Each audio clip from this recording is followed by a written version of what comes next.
It's not A Nightmare on Elm Street. That would be way too easy. But if it's not Secret Window or Sleepy Hollow or even Sweeney Todd, what could it be?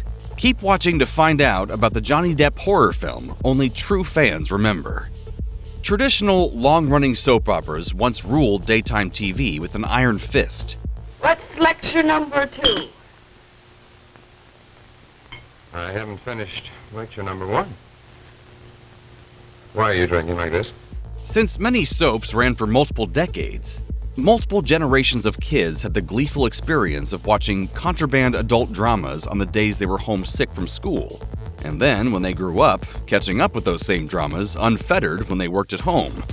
In 2022, only 4 major soaps remain: The Bold and the Beautiful, Days of Our Lives, The Young and the Restless, and General Hospital. May they never die. And speaking of never dying, one of the more bizarre soap operas to have emerged in the 1960s was Dan Curtis's Dark Shadows. Dark Shadows originally debuted on ABC on June 27, 1966. But it wasn't until the introduction of the character of Barnabas Collins in April of 1967 that the show took off in popularity.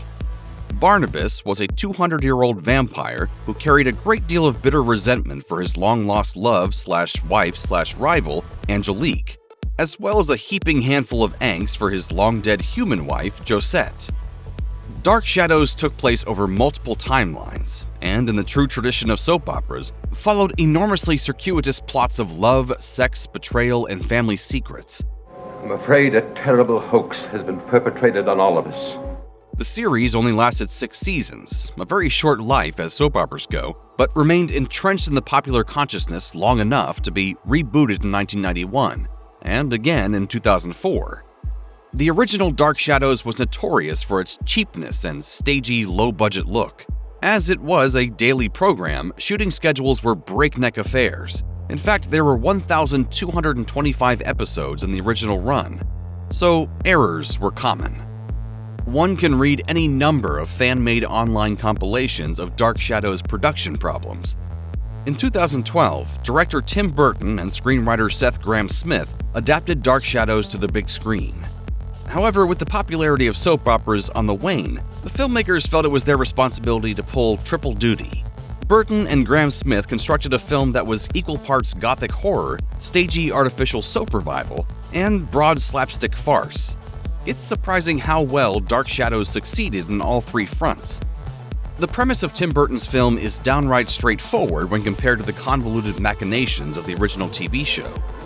In 1760, a young Barnabas Collins, the wealthy heir of a local industry family, spurns the romantic advances of his house servant, Angelique.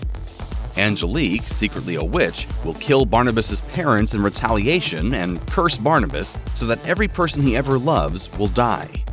Barnabas sees the curse play out when his fiancée, Josette, throws herself off a cliff. Help me.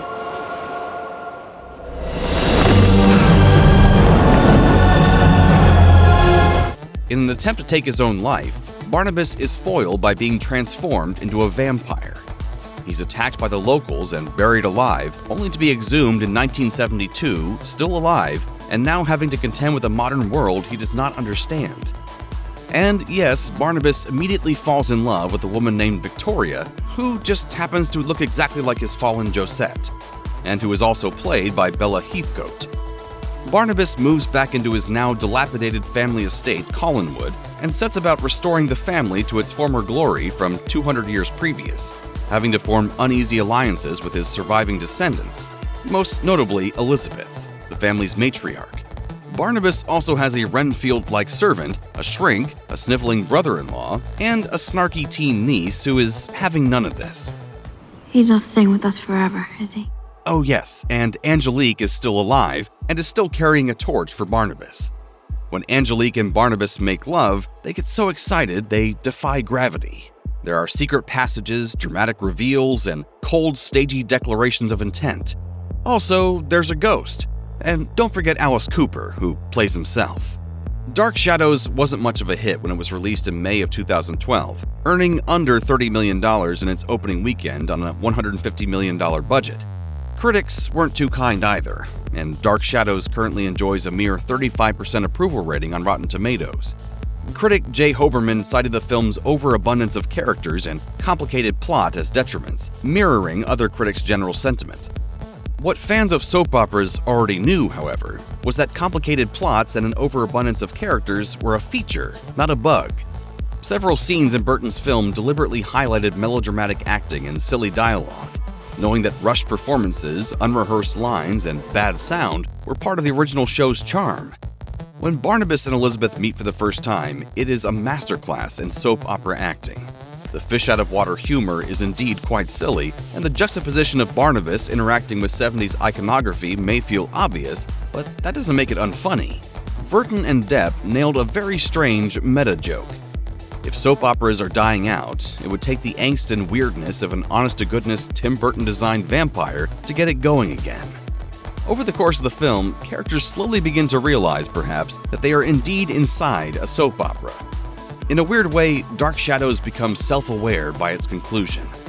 Additionally, there is a great deal of pleasure to be had watching such talented actors vamp it up. Characters gnash the scenery, deliberately overact, and throw themselves into roles they feel relieved to be occupying. Burton had previously worked with Depp, Michelle Pfeiffer, and Helena Bonham Carter, and would go on to work with Ava Green again in future films, making Dark Shadows something of a family affair unto itself. Check out one of our newest videos right here. Plus, even more SlashFilm videos about your favorite stuff are coming soon. Subscribe to our YouTube channel and hit the bell so you don't miss a single one.